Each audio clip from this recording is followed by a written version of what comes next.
Good afternoon. I'm Margaret Spellings, President and CEO of the Bipartisan Policy Center, and I'm honored to welcome you to this virtual forum today. We will hear four esteemed panelists engage in a candid conversation about one of the most pressing issues our cities face, the crisis of homelessness. Recent count of homelessness, the U.S. Department of Housing and Urban Development revealed record-breaking numbers and underscored severity of the problem. More than 650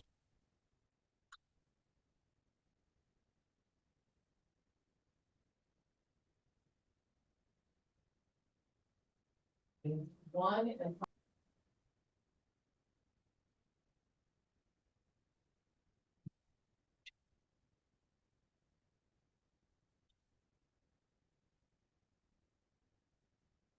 began. Over the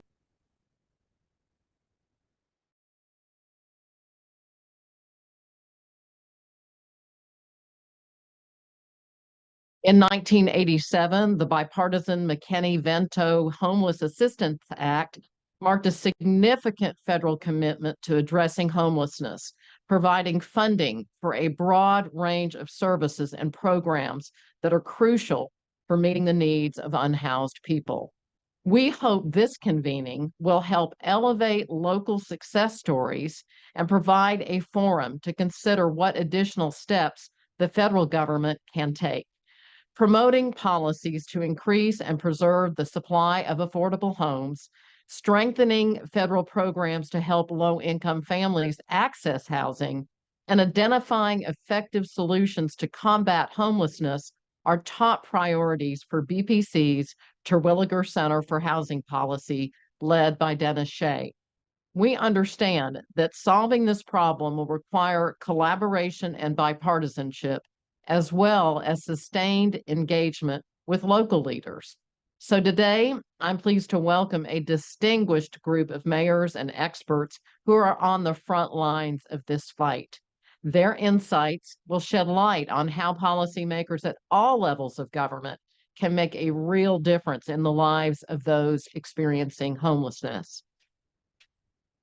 To begin our conversation and to moderate this event, I can think of no better person than BPC Board Chair Henry Cisneros, someone who understands these challenges himself firsthand as a former mayor himself and someone who made fighting homelessness a top priority during his tenure as Secretary of Housing and Urban Development. So thank you for joining this panel today, and a special thank you to our panelists, including my former hometown mayor, and I now am pleased to turn it over to Henry. Henry. Margaret, thank you very much, and thank you for positioning the Bipartisan Policy Center in a way that we can have a virtual forum of this nature. Thank you for supporting the Terwilliger Center on Housing Policy. Dennis Shea is the leader of that center, as you have stated, and Ron Terwilliger, the philanthropist and board member of the BPC, who has made it all possible. I've discovered over the years that housing is a precondition for almost every other kind of social progress we want to make. Just think of it logically, of the role that housing plays in people's lives. We also know that the absence of housing can be sometimes fatal, but always a serious loss. Whatever the origin of homelessness for a person, we find people on the streets of all ages. The fastest growing segment of homelessness is women with children, families with children, elderly Americans. 650,000 people, that's a pretty fair size American city. 650,000 people on the streets on any given night. So the BPC has organized this forum, and the Terwilliger Center organized it in order to focus on the problem of those Americans who are unhoused. And we want this very much to be a how-to session. Let's try to understand ideas that are working across the country, things that can be replicated, things that we at the Bipartisan Policy Center can spread through our clearinghouse abilities, and try to make some progress on this vexing problem that continues. It's my pleasure to introduce the four panelists who are going to present today. Mayor Karen Bass, the mayor of Los Angeles. Mayor Bass is the 43rd mayor of Los Angeles and the first woman to be elected mayor of Los Angeles. She served in Congress from 2010 to 2022, 12 years, and chaired the Congressional Black Caucus. When I spoke to her early in her term and asked her about her priorities, she said her first three priorities were homelessness, number one, second, homelessness, and third, homelessness, because many people in Los Angeles viewed the moment as a kind of an emergency with respect to the size of encampments and the number of people homeless, obviously, on the streets. The mayor has moved quickly, declaring a state of emergency on homelessness on her first day in office, and then moved about 21,000 people indoors in her first year in office. Our second panelist is another mayor, former mayor of Houston, Mayor Anise Parker, and the person to whom Margaret referred to as her hometown mayor. Anise currently serves as president and CEO of the LGBTQ plus Victory Fund and the Victory Institute. She was mayor of Houston from 2010 to 2016 and gets credit for coordinating 100 regional nonprofits to provide homeless services and boosted the construction of low-cost housing for persons who are chronically homeless and veterans homelessness. Houston has been arguably the country's greatest success in fighting homelessness. I've read articles all over the country and seen with my own eyes what has been done in Houston, and I think we want to learn from Mayor Parker what it is that she started and what has transpired. Roseanne Haggerty is our third panelist, and she's president and CEO of Community Solutions. It's a nonprofit working to end homelessness in over 100 communities, and has come up with an approach they call functional zero, a state in which fewer people are experiencing homelessness than are routinely exiting homelessness at any given time. Community Solutions was awarded the prestigious MacArthur Foundation, the so-called Genius Awards, to help for her work in using functional zero to use data-driven approaches to addressing homelessness. And last but not least, for sure, is Phil Mangano, President and CEO of the American Roundtable to Abolish Homelessness. As long as I've been working near and around the homeless field, Phil Mangano has been recognized as one of the icons. He served as executive director of the U.S. Interagency Council on Homelessness, which I once chaired as Secretary of Housing. He served under President George Bush as its executive director, and over the years has emerged as one of those Americans most recognized as most sincere, most effective in addressing homelessness. Phil, thank you for joining us. So let me just say, as I transition to the panelists, the day that I was nominated to be Secretary of HUD, actually the day that I was in the Senate for nomination confirmation, a person tapped me on the shoulder at the end of the hearing. I turned around and the person said to me, "Remember, Mr. Secretary, as the department head of the department whose name begins with the word housing, your job has to be to deal with those Americans who are completely unhoused first." I took that to heart, tried to use it in my years as Secretary of HUD, and I've tried to be attentive to it in the years since. It is a continuing American problem. It is a tragic problem. It is an unnecessary problem, and we need to learn all we can about how we can mobilize people. I understand there's something close to 400 people on this forum today, and that is a good group of people to go to work on what we learn here today. Is Mayor Bass with us at this time? She was in the community a moment ago and coming toward us. But if she's not, oh, wonderful. Thank you, Mayor Bass. Thank you so much for joining us.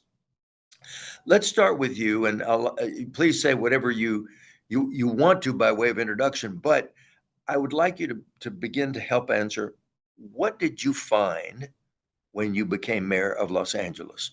You obviously have seen some of the homeless problem before becoming mayor, knew it would be an issue in your campaign. But what did you find and what did you decide to do first?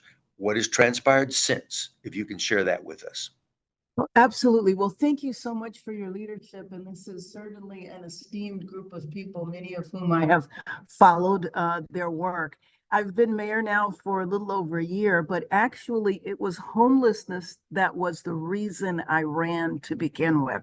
I was fine in Congress, but what had happened here had exploded in such a huge way that it was really, it had really tainted the city. People were in a very, very negative, hostile space. People had taxed themselves 3 times and saw the population essentially expand. Right now in our county, which has 88 cities in it, we have 70,000 unhoused people. If you just look at the county's largest city, which is Los Angeles City, we have 46,000. So I knew what I was getting into.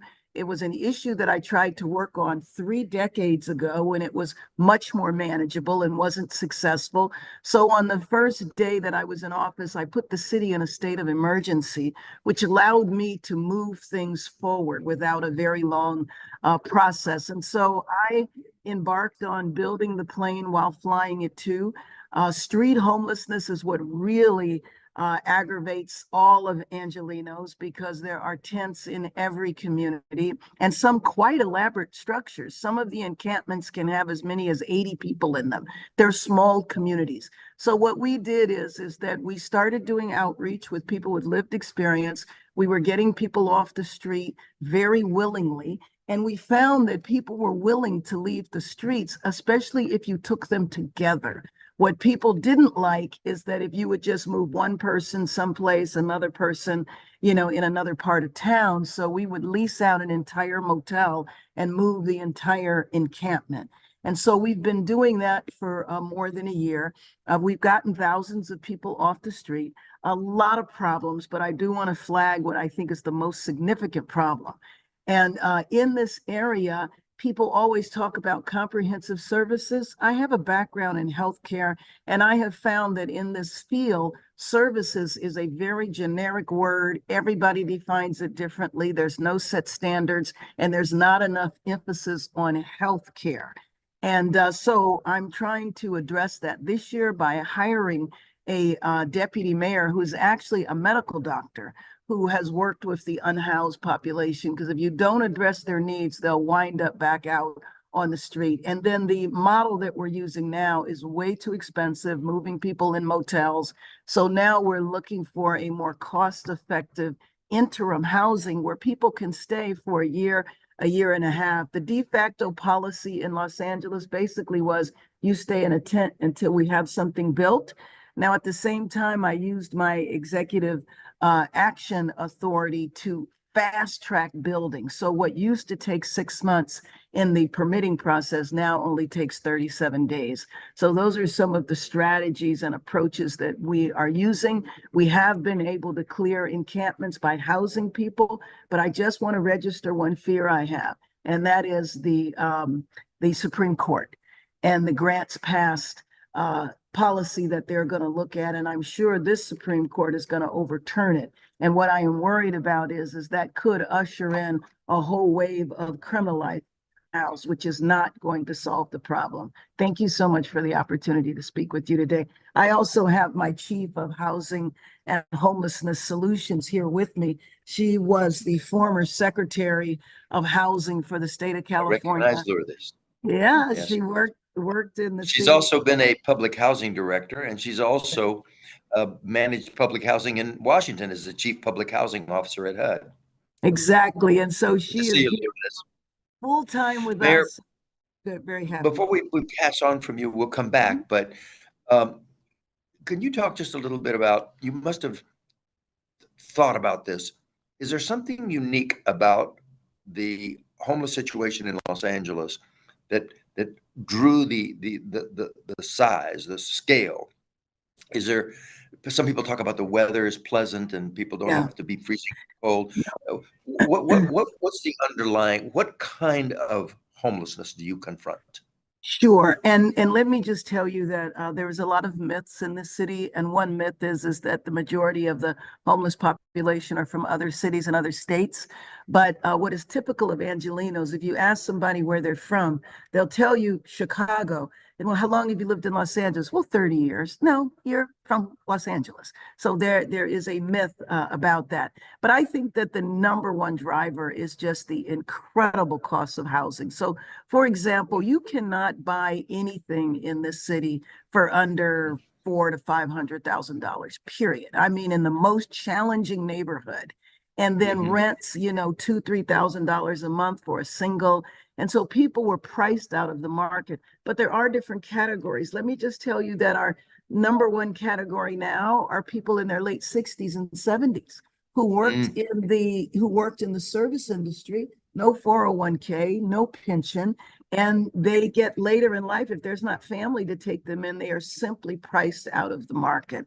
But we do have all the other categories too: veterans, mental illness, substance abuse, teenagers. We have 9,000 children in tents and in cars, and then former foster youth who aged out, who we essentially put on the curb. So all the different categories that I know you find in other cities, but the seniors, I think, is something that we all need to take note of, because that also might help to generate the political will to do something, because people will look at the senior population very different. The stereotype is that everybody's on drugs. We all know that that is not the case. You were a nurse once upon a time, correct? And a PA, a physician assistant. I worked in the emergency. And a PA. Do you see the deterioration of health with the duration of homelessness? I mean, let me just give you an example, because I go out and do the outreach too, because I want to be that deeply involved. And the first 5 people I talked to, I didn't even want to take them to the motel. I wanted to take them to the doctor. One guy had staples up his stomach from a recent stab wound. Another was a young woman who was recently diagnosed as an insulin-dependent diabetic. I mean, and I think that what has happened over the years is that housing people have dealt with this issue, and healthcare has been very secondary or tertiary. And I think because of that, so I'm now on a crusade in the healthcare community saying that the healthcare needs to step up, healthcare and social services, and we need to have basic standards, and they need to be accountable with outcome measures. I think for too long, we have just measured everything by process. How many people did you talk to, but not what happened to them along the way? We'll come back to you in a bit, and perhaps you could be thinking about what's next. Based Sure. on this initial plateau of this first year, what are you looking at going forward? Mayor Parker, congratulations on what you started, because without a doubt, Houston is mentioned frequently as a place that has, quote, ended. What I've seen most frequently is the language that says ended chronic homelessness. Now, I know that this has continued past your tenure, and so it's now a cumulative accomplishment. But tell us what it was like at the beginning. Why did you start? What did you do? And your assessment of the path since. I want to say, I don't know that we have ended chronic homelessness, but I mean, we functionally ended veterans homelessness, and I'm quite proud of that. And we dropped the numbers significantly, and I'm proud that I've been out of office 8 years now, and that the subsequent mayor continued a lot of the policies and to move us forward. But it is housing. We can just keep repeating that. What is the most important thing about this is having available housing to put people in. But what we did very effectively in Houston was figuring out how to knit together a fragmented service network. I liken it to, in most places, access to housing is you're on the Titanic, for example, and I figured out a way to make sure that every lifeboat is filled. The people going onto those lifeboats have life jackets, and it's a very efficient system. But the ship is still taking on water because of the lack of affordable housing, because of the cost of housing, because of the mental health issues, substance abuse, treatment beds not being available, the whole social service, our support network, poverty, foster care system, et cetera. That is the water that keeps flowing into the ship. And so it's a matter of juggling all of those different factors as much as possible. But my contention is that, yes, we have to address all of these things, but every city can do a more effective job of coordinating the services that they have. We used a centralized command center approach. We aligned all of the agencies and moved the money where the efficiencies were. And I frankly burned through a lot of political capital to make that happen. But the key to everything was knowing exactly what the population looked like. So good data, and matching it to the services we had available. Also good data, knowing what you have available and then putting the two pieces together. And it's like a Rubik's Cube. We kept moving it until it meshed together. Mhm. What were the kinds of agencies? What I read is over 100 agencies. I'm sure it was probably even more than that. But what were they like? They were people doing food, people doing shelter, people doing healthcare, people doing church work, et cetera, et cetera, et cetera. And then you sort of match them up with the geography and with the So, need of where the people were. How did you do this? yes, all of the above. It started from the public agencies, City of Houston Health Department, the Public Housing Authority, which is the federal government, the county housing department. We had artificial barriers. The county wouldn't spend money inside the city limits of Houston, even though Harris County wouldn't spend money, even though it was 80% of the city was in that county. The Veterans Administration in Houston had never done housing before, even though there was vast money available. So it was first motivating the public agencies, and then it was bringing the broader housing support agencies along, and then finally adding the extra layer, the soup kitchens, the sort of the direct daily service groups to the Okay. mesh, and at the same time launching housing starts. We also Yeah. converted a lot of we were triaging. How can we move the most people off in the shortest amount of time? And some of that means that you actually increase the problems for a while, because you have more and more of the chronic people on the street. You're And finding people and identifying people that were so, out of sight. and you can sometimes you have to skip over the really hard cases and maximize the progress that you can make, so that gives you an opportunity to then circle back to those more challenging issues. But Houston had a benefit, and I'm going to say this up front, Houston had a benefit that most other cities don't have, and that at the time I started, we had some slack in the housing market. We are the largest unzoned city in America. It is really easy to go in and put new housing starts in new places. A warehouse district could be converted. So, and we had a really fast permitting system. Some of the things that Mayor Bass talked about that she's brought in, we already had in place. We just had to coordinate it. Yeah. Final question for you quickly. You mentioned the lack of zoning, and I've heard explanations for why Houston succeeded the way it did. One of them was because it's easy to build, low barriers to entry to build housing. And so 25,000 units have been built there. But I've also heard things like the fact that there was money left over from Hurricane Harvey that could be used for construction, and also that there was money from the pandemic that could be applied. And so there was money on hand that isn't usually available in a standard time.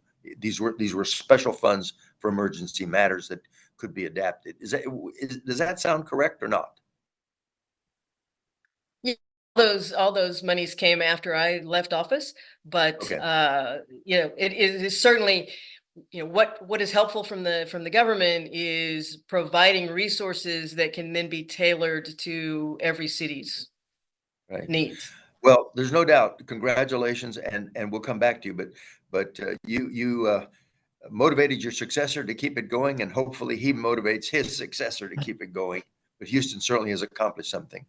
Roseanne Haggerty is president and CEO of Community Solutions and has a reputation for this functional zero concept and then using data with communities. And there's 100 different cities that Community Solutions works with to address needs. Roseanne, tell us what you do. Well, thank you for the opportunity to be here. And what Community Solutions does, actually, it's closer to 150 communities now, a continuum of care geographies, as you would know, Secretary. I think you invented COCs. I didn't, but my assistant secretary, Andrew Cuomo, was assistant secretary of HUD, and he formulated the idea and put it out there. I got to give him credit.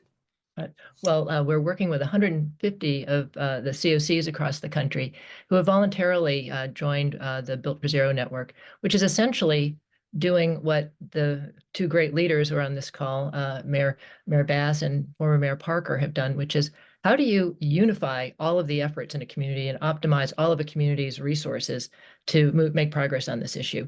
Because while housing is at the core of this, it's essential that we have not just more housing, but a wider range of housing.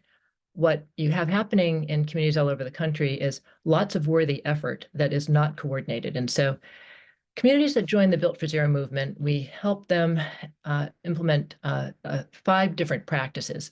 One is to move from describe the philosophy of Build for Zero, just so we all know it. Well, it's basically a methodology for helping communities to get to a place where homelessness is rare overall and brief when it occurs, what we all want. And what we saw and what has been reinforced, and then this response has really been co-created by all of these participating communities, is that communities lacked a mechanism to have a unified focus, to understand in real time what the dimensions, the specific nature and the dynamics of this problem were not actually trained or incented to function as a community-wide team, simply to work on individual program outcomes. We're not using any kind of a clear information to drive their policy decisions, to drive their housing investments, and that in the absence of this shared information and a shared strategy, even in the absence of the housing they needed, a lot of work was going undone that could be accomplished with rigorous collaboration. And so what Built for Zero communities do, and what we support through our coaching and data tools and frankly, the real-time learning network that allows communities to learn rapidly from what's happening in one community and not to be reinventing the wheel. We help communities implement on a voluntary basis what Mayor Parker has done in Houston, and which has been sustained there, and what Mayor Bass is implementing in Los Angeles, which is everyone on the same page. The goal is not individual program outcomes, but reducing homelessness across the community, getting the right data in place so that people actually, all of the people who have to respond in a very well-coordinated and kind of dynamic way, they know what problem they're solving, that they know the inflow and the outflow patterns. They can disaggregate this information in terms of the variety of problems that are being manifest. As Mayor Bass was saying, some of this is a healthcare problem. Some of it is a lack of an adequate employment problem. Some of it is agencies not taking responsibility for their discharge practices. There are lots of different things going on that, if you can see them in real time, offer a whole range of solutions to communities to move people through this process or to prevent people from becoming homeless altogether. And it's also important, this data and this kind of unified approach, to persuade and really get on board the public that this is a solvable problem. It's a hard problem. It's taken us a while. It will take a while. Lots of things have to come together, but we can make progress by making better use of the resources we have. Roseanne, where do you work out of? Where's the headquarters for Community Solutions? Technically in New York City, but we work all over the country, and my colleagues are based virtually. So we have, you name the metropolitan area, we probably have someone living there. You're program oriented. You're get it done oriented, not a research organization, not an advocacy, policy No, organ. it's very much about work- implementation.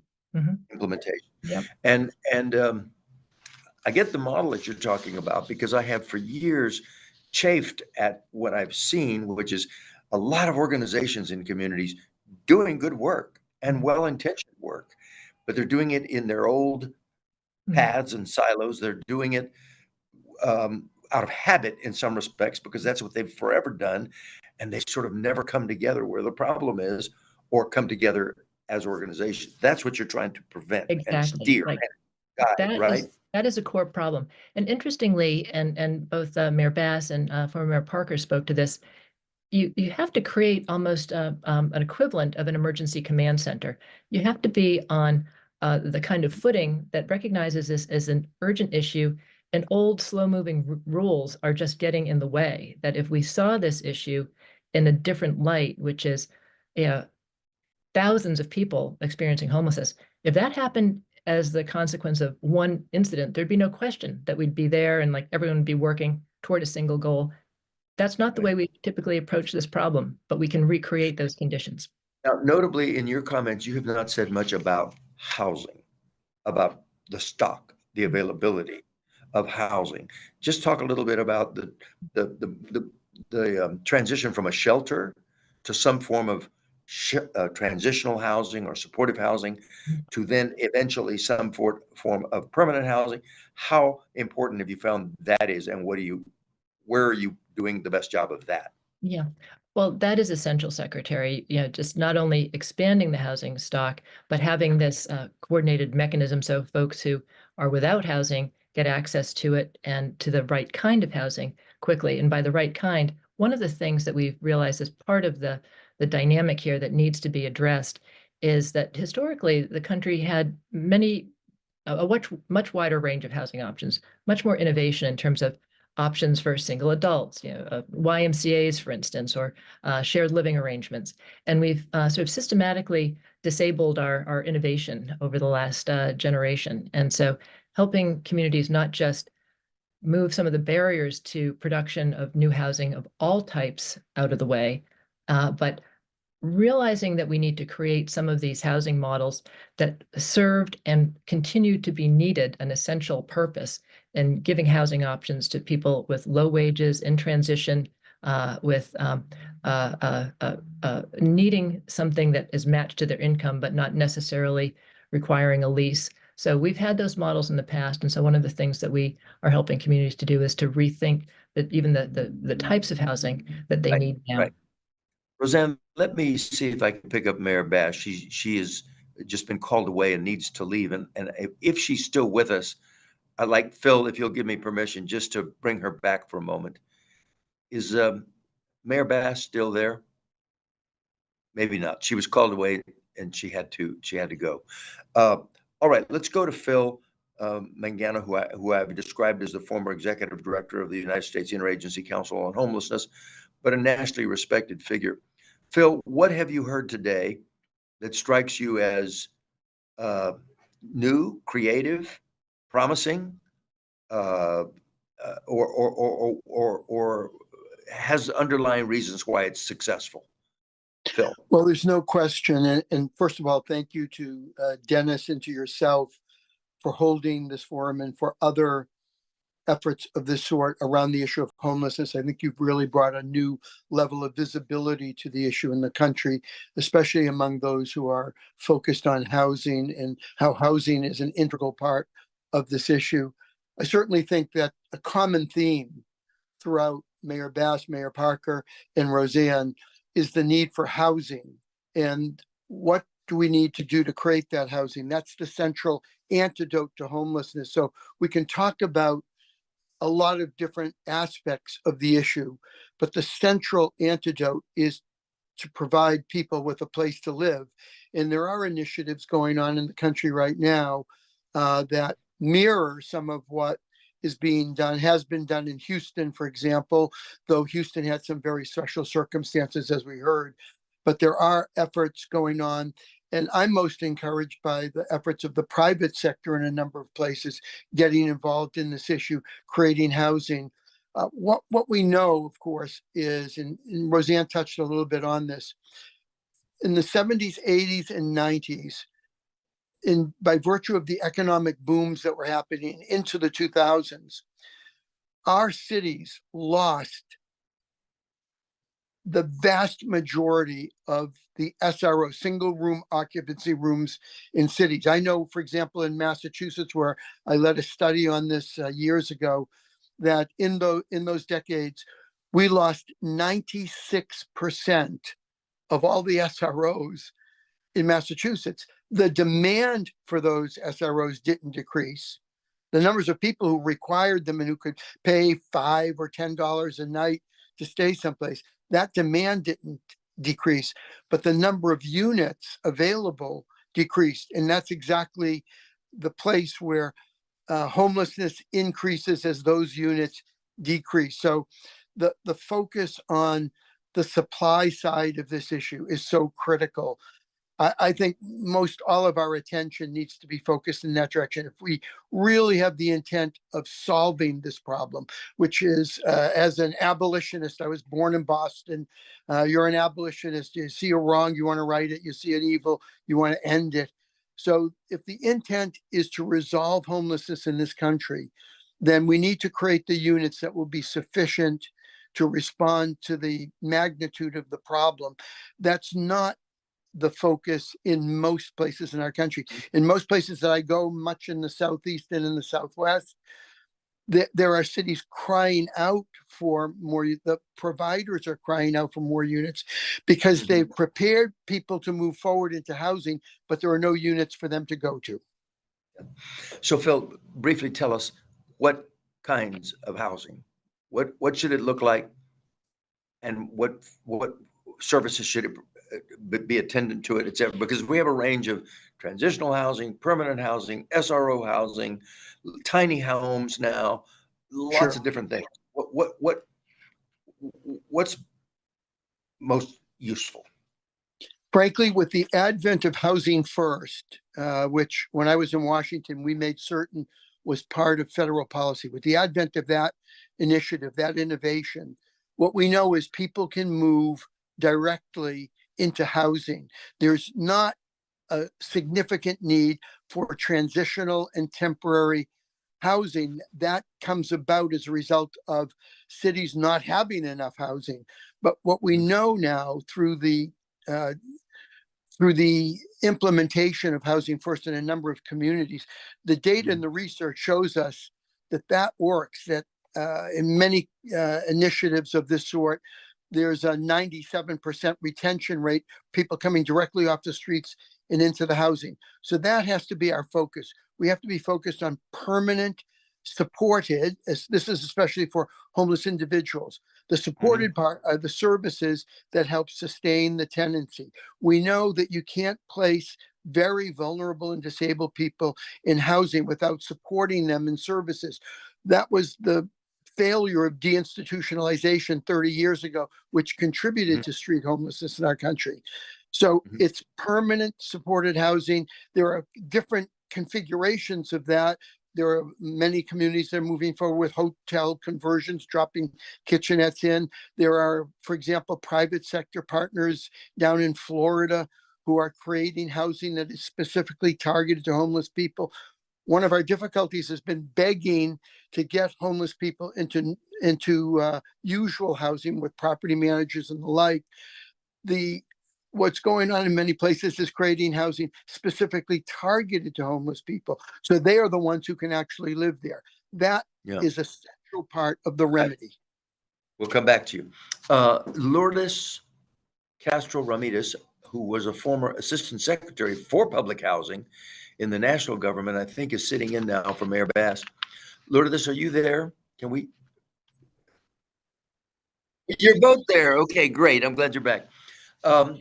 So my question to you was, is there anything you've heard today that sounds to you like something you would want to pursue and implement yourself? Or in your own framework, what's ahead? What are your plans in this highest priority of yours? Well, yes, thank you, Secretary. And I think that very much the comments regarding doing all that we can to expand the types of housing options. And that includes, as the mayor said, right, being able to build an infrastructure of interim housing that allows for us to move people inside with the right level of support and services. Some of that work, of course, has been done in LA thanks to funding from the federal government through the CARES Act and ARPA that allowed for the creation of Home Key interim housing and Home Key permanent housing. And so we need to continue to do more of that. In the mayor's first year serving as mayor and leading an effort around housing, addressing the housing affordability challenges of our city and also addressing the homelessness crisis of our city, over 21,000 people, 21,000 Angelenos have been able to come inside connected to interim housing and services. Over 10,000 units have been approved and benefited from Executive Directive 1, which was the first executive directive signed by Mayor Bass that allows for us to accelerate the production and the approval of units without public subsidy, which is again a very innovative approach. And then the last piece that I will mention is that, to the point that was mentioned earlier, that there is a need for us to continue to do all that we can to collaborate across different disciplines. This is not just a housing issue. This is not just a health issue. This is a collective issue. And the approach that Mayor Bass and this administration has taken as we continue to address the homelessness crisis is to bring health, to embed health into the work that we're doing as we address housing insecurity and homelessness. I think, go ahead, Mayor.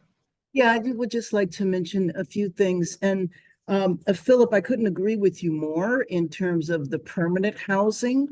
But the problem that we have here is that the street homelessness is so massive that what the de facto policy has been is you stay on the street until we build you something permanent.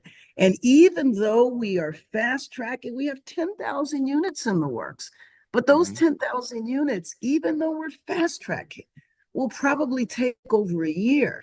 And what is the antidote, Mayor? What's the antidote? What is the response to that? What do you do? Is interim. That's what we have to have here is far more interim housing, because but for people who are listening, interim means what? Is it like a year and a half to 2 years? And what kind? So these are apartments, or these are they are. Got it. They're container villages. They are manufactured housing, but it is not, a structure to last long term. All of those things. But I do want to lift up a couple of threats, because I don't think that we've addressed that yet. We do have the Supreme Court decision that's going to be made that I believe will overturn Boise. It's called Grants Pass. But if that is overturned, then what I worry about, I don't worry about it in LA, we will deal with it, but I do worry about more conservative areas essentially incarcerating people or just moving them away, because you will take away the inability of jurisdictions where they can't move somebody just because they are unhoused. So in cities like Los Angeles, it has contributed to 46,000 people on our streets. But I think we're making headway, but I do think that's a national threat. The other national threat is the critique of housing first and saying that people don't want housing and they're all addicted to drugs, and we need to deal with that. I do have to just call out Mayor Parker, because what you have done, and I had an opportunity to meet you very briefly, has really been a model that we have looked at, and Roseanne and Philip. All of the speakers have contributed to this field where I come in relatively new, but look up to what you have done. Mayor, let me ask the Mayor Parker and particularly Roseanne, who spoke. That notion of a command center to bring all the social services and then sort of assign them to geography and assign them to particular needs. Is that an intriguing concept to you? And what are the others of you might suggest to Mayor Bass on that point? Mayor Parker? It was absolutely critical to us getting the job done. We had a lot of great agencies working in parallel, but not converging on the problem. And being able to have the ability to push people toward a solution and out of their comfort zone. One of the first things we did was look at how many available beds did we have every night. And there were hundreds. But each agency had their own criteria for who they wanted in those beds, and it didn't match what we had in our population. And just saying, I'm not going to give you money unless it matches what the needs are. And that was that was hard to get everybody to agree, and it was hard to implement. But once it was implemented and you see the results, it worked.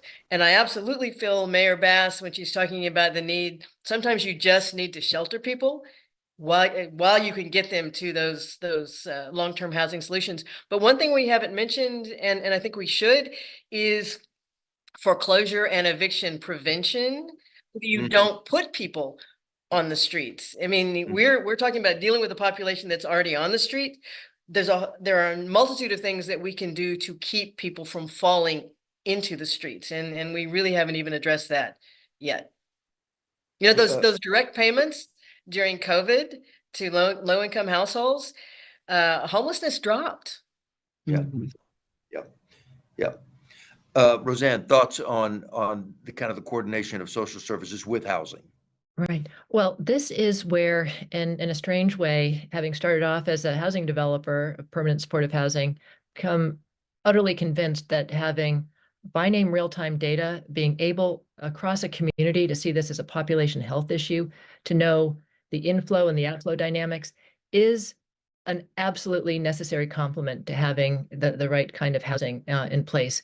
Because to Mayor Parker's point, if you can't see like what is happening in the housing dynamics of your community in close to real time, you're always playing catch up. You can't be active on the prevention front. You can't be optimizing all of your resources if it's just a big anonymous feeling problem coming at you.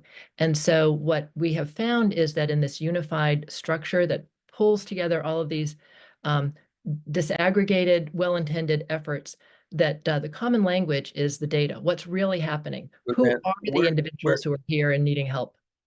Where are you doing this? Give us a number of the communities in which the best cases, the best practices of this concept. Yeah, why don't I mention, we have now 14 communities that have gotten to this functional zero standard where they're staying ahead of the problem for one or more populations. That includes like Bakersfield, California has ended chronic homelessness to this functional zero standard where you're constantly staying ahead of the issue, in Montgomery County, Maryland, and Bergen County, New Jersey, and Gulf Coast of Mississippi, and Rockford, Illinois. And so what they have in common is good leadership, but also they have seen that this is a problem that can only be managed down if everyone is working toward the same goal, which is reducing homelessness. Over and above whatever their program goals are, everything has to be rolling up to what everyone is in business to do, which is to reduce homelessness. And to do that, a very nimble approach, not the traditional, we're going to comply with our grants kind of way of thinking. This is a very rich conversation, but we do want to hear from some of the folks. We have 392 people signed up actually right this minute. And if anybody wants to get into the chat and ask a question, we still have time to refer questions. Mayor Bass, one of the issues related to homelessness is the effect on other people who are not homeless and on the psychology of the city as a whole. Talk about that a little bit, and then I'd like to get Phil Mangano to comment on it. But just the sense of like the city's declining somehow, or people are afraid, or it's out of control because just that dynamic, that makes it a high priority for a mayor, doesn't it? Oh, absolutely. And it's why I declared a state of emergency, because it was very clear that what was causing everyone's stress here was street homelessness, because it became massive. and it interrupted businesses in front of schools. People viewed the encampments as dangerous, and some of them certainly were. So it impacted the quality of life for all Angelenos, whether you were housed or unhoused. And what I became completely convinced of is that I could build 500,000 units of housing in LA. If there were still hundreds and thousands of tents, people would not believe I had done anything, which is why getting people off the streets has to be the first, second, and third priority. And that will allow the resources, the goodwill, and the ability to locate housing in places that wouldn't ordinarily accept it. So I've been promoting everyone has to have skin in the game. Everyone has to be willing to accept housing in their neighborhood. And how will you know when you have succeeded? When will Mayor Bass wake up one morning and say, you know, I think we've turned the corner on this problem? Well, one, those 10,000 units that are online actually get built quickly, but two, Okay. where you don't see any more large encampments. What you Got it. see is a periodic tent here and there. Yeah. Phil Mangano, thoughts on this point? We know from cost studies and cost benefit analysis that's been done that actually pervasive street homelessness demoralizes the very infrastructure of communities, because these are folk who are randomly ricocheting into the emergency room of hospitals, into courts, into incarceration. So judges get frustrated, police get frustrated, and certainly emergency room doctors and nurses who have some of the biggest hearts in our country, they get frustrated as well. So the impact of that pervasive street homelessness with that random ricocheting, it is demoralizing. So it is important to get those people into the trajectory. And certainly while I call for housing, and we know we have housing first as the goal, any effort of anything less than permanent housing, there has to be a trajectory built into those programs toward housing. That's what's critical. We recognize we don't have all the housing we need now, but there needs to be a trajectory. The intent of those programs can't be simply servicing people in place, but in fact, the trajectory that needs to be created needs to be to permanent housing. So helping on the issue of homelessness, as I'm sure both of the mayors recognize, that helps to remoralize people to the issue, because there's a lot of skepticism, because people have heard a lot of rhetoric but haven't seen anything done. And I think in the case of the two mayors that we have on this call, that there's been rhetoric and then there's been immediate action. And one of the things that we discovered in the work that we did in Washington under President Bush was that the leadership of the jurisdictional CEO, whether it's a mayor or a county executive, that is the single most important factor in moving forward strategies on homelessness. Anything less than the jurisdictional CEO allows some of the disparate responses that occur.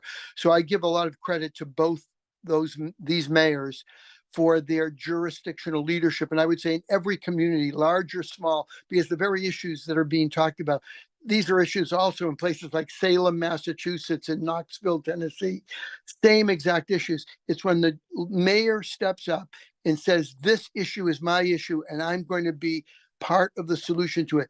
That mobilizes a lot of civic and political will on the issue, and that makes a difference. And it's well worth it for the mayor, for the leading civic official in the city to do it, because the implications are it bleeds over and impacts so many other things that it's worth your while to stop it as best you can and turn the corner. Exactly. Let me, as we wind down here, and thank you, this has been very rich, and I hope our participants today have benefited from, as I know I have. Let's go Roseanne first, then Phil, then Mayor Parker, and then Mayor Bass. Quickly, about 2 minutes each, and just give us your closing thoughts of advice. We have 382 people who are signed on to here to learn something. Key thing you would want somebody who's wrestling with this problem, frustrated with it, and should do. We'll start with Roseanne. Sure. Well, first of all, despite it being the crisis it is, folks should feel very hopeful about this issue. Leaders like Mayor Bass, Mayor Parker, and all over the country are stepping up and realizing that this is something that they can make progress on, they must make progress on, and not only draw on, the goodwill of their communities and, their leadership and pulling together a single focused response, but what we are seeing across the country is that communities are making progress. They're calling on something else. And I think Mayor Parker did this brilliantly in Houston, which is what kind of a community are we? We're a can-do community. This is about us. It's not about those people. It's just the revelation is really, we're looking in the wrong place if we're thinking it's a problem of those individuals. It's what kind of community and can we function well as a community that's making a difference? And again, just to reinforce, you cannot solve a problem that you cannot dimension and see and hold people accountable to performing in a different way, which is why knowing by name in real time who's experiencing the problem is the key to making progress. Thank you. Phil. I think we'd be a little naive, seemingly naive on this call if we didn't mention the facts that in the most recent collection of data around the country, homelessness increased to the greatest level in a single year that it ever had, 12% increase. So there's a lot of work obviously needs to be done. And obviously the conflation of the migrant crisis with homelessness has also been very detrimental in many places on this issue. We would be naive, and there are governors and mayors wrestling with that very issue night and day. I would say the hopeful place, one of the things that Cornell West taught me when I was the director of homeless services in Cambridge, and he happened to be at Harvard that year, he taught me that we need to look to history. We need to understand that people who have made progress on social issues historically, they are our ancestors.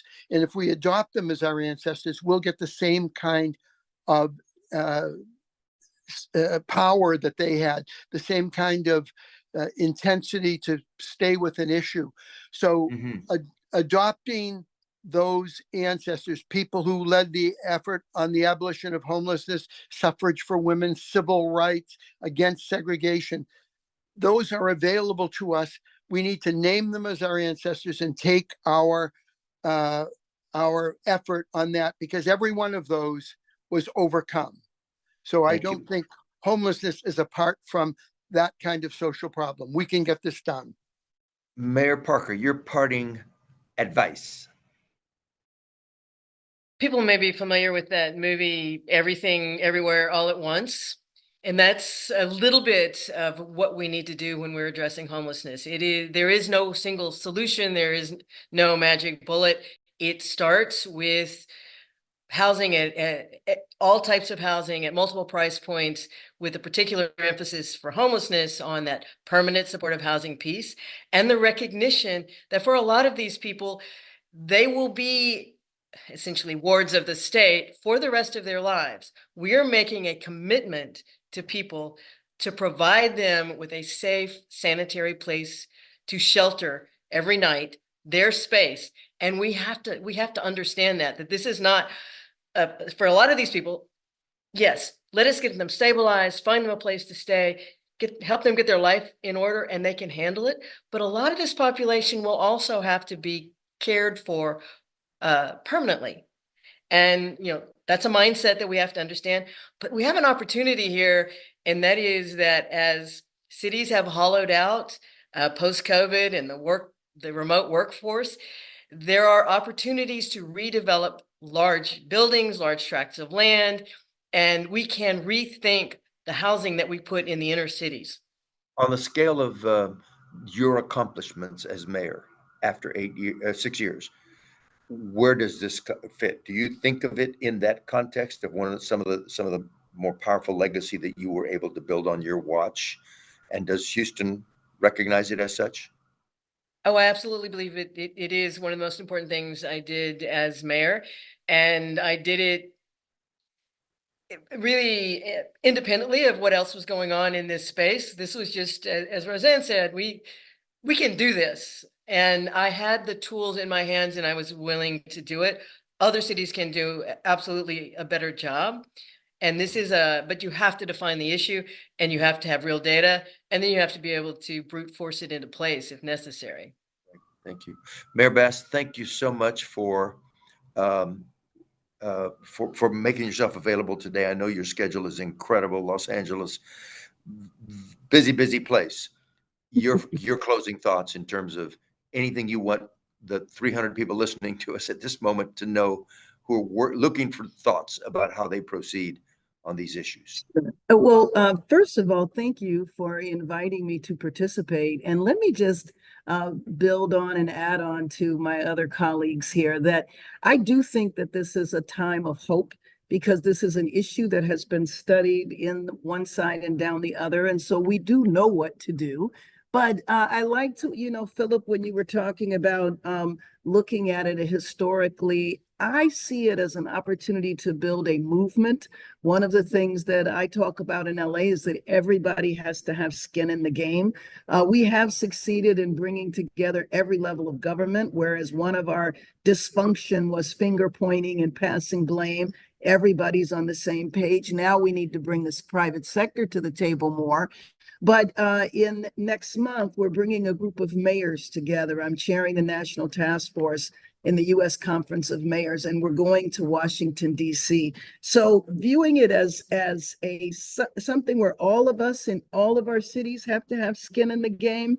And I would just really encourage people to please include healthcare and social services. They need to be at the table, not just people who do housing and work with social services. Put the doctors, the nurses, the social workers at the table. And then we all have our COVID experience.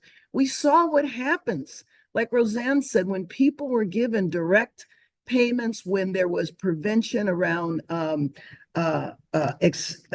people being kicked out of their housing, all of that, we saw what can work with support. So thank you for the opportunity. We can absolutely bring an end to homelessness in the richest country in the history of the world. Mayor, thank you so much for your time and for giving us a kind of a midpoint update here on your efforts and the team you've assembled, including my friend Lourdes sitting next to you. Thank you all very much for joining us today. And I hope you learned as much as those of us who helped produce it have learned from listening to these four outstanding American experts. Thank you. Great